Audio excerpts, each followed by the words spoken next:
that you advocate really are, in many ways, at the cutting edge, not only here in this great city of New York, but actually all throughout the country. And so I certainly applaud you for that. My name is John Liu, and I am running for New York City Comptroller. I've been in the City Council for 8 years. I have to say I have loved every single minute of it, and I want to do more. And I'd like to do more, and I believe I can do more as Comptroller, given my professional background in finance. I was a manager at a company called Price Waterhouse immediately before I was elected. And now that I've been in the City Council for 8 years, I've got a deep knowledge of how the city runs its finances and its operations. And I feel that I can best use this combination of experiences to best continue to work with the people of New York, for all of you, as Comptroller in this very difficult time. 8 years ago, I ran for City Council. I actually didn't ever dream that I could get elected, and I actually did get elected, and now I want to do more. And so I know that there are lots of questions, and I will attempt to answer as many questions as I can until you throw me off the stage because another candidate has arrived. But nonetheless, I will say that even though, as I said, I've loved every minute of the 8 years that I've been in the City Council, even one of the most special moments during my tenure when, and I will say this from the outset, when I received a D from the League of Humane Voters.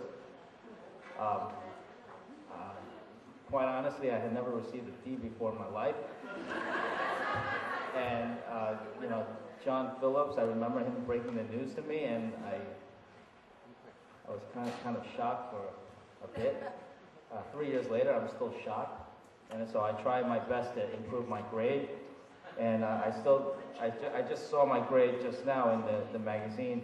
I thought it had gotten a little better than that, but it's still at 60%, so obviously I still have a lot of work to do.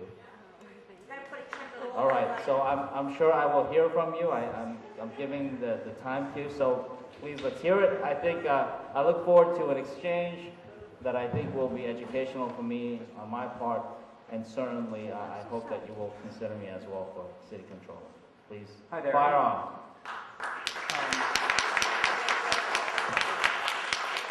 In light of the fact that the ASPCA has stated unequivocally that horse-drawn carriages cannot be operated humanely or safely in New York City, why are you supporting a bill that would give the carriage operators a pay raise?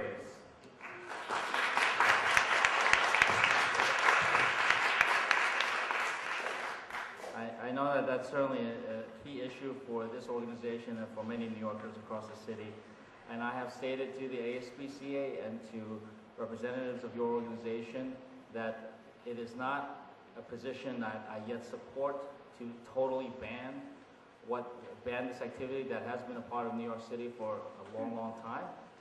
And the reality of the increase in the rates is that it has been a long time since these carriage owners and the people who make a living off of this industry it's been a long time since they've gotten any kind of increase. So what I do support is an increase so that they can keep up with the cost of living adjustment. I don't support eradicating the industry through a backdoor way of denying them any kind of increase. But the idea, the concept of totally banning the horse carriages from the city of New York, that's a debate that we should have. But nonetheless, it's not something that I believe should be done just simply by denying these people an increase. Pamela? My name is Pamela Rice, and I recently organized a big event in New York City, the Veggie Pride Parade. And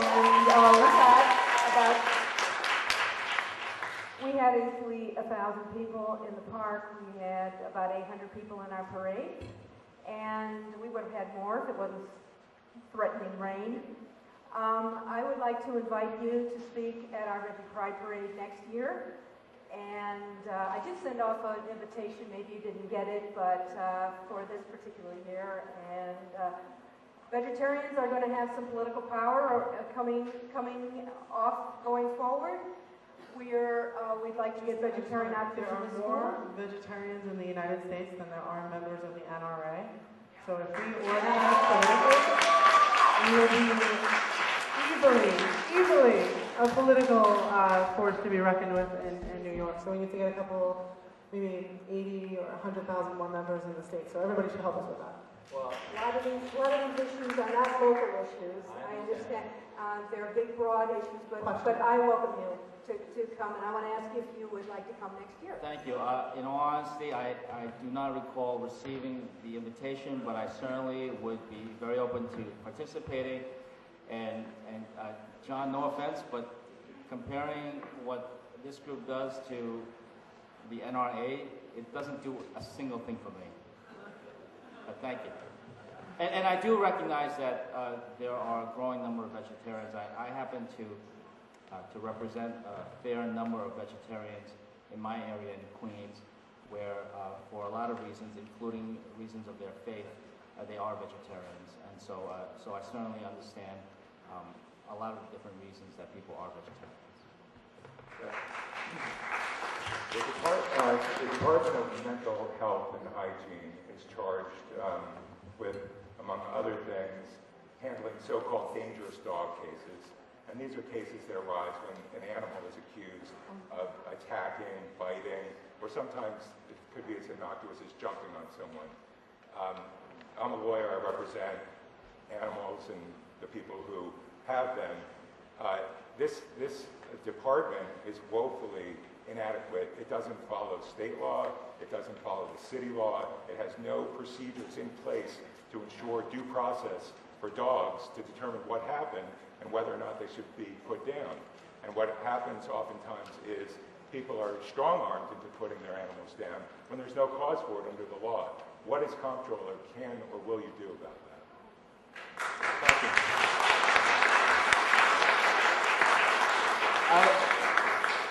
I often stress, and I will continue to stress, that the Office of the Comptroller is not just about the money, it's not just about the finances, it's also about the responsibilities and how effectively agencies carry out their responsibilities. And you're right, this is one of the areas that's simply glossed over by the city. The city simply doesn't pay attention to it. So this is one of the areas that if I have whether I have your support or not, if I get elected to the City Comptroller's office, I will make sure that, in fact, that part of the agency is actually doing and living up to its responsibility.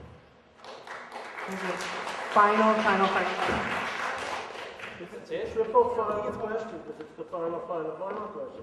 My name is Michael Felsen, and I live in Queens in the Rockaway Beach 31st District.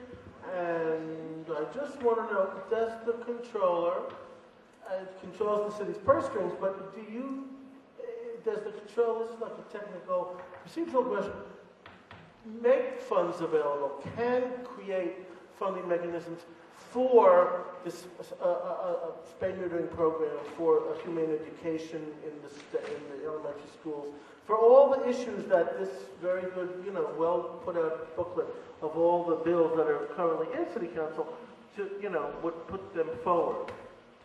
Well, the direct answer to your question is unfortunately no. The Comptroller cannot actually make more funds available.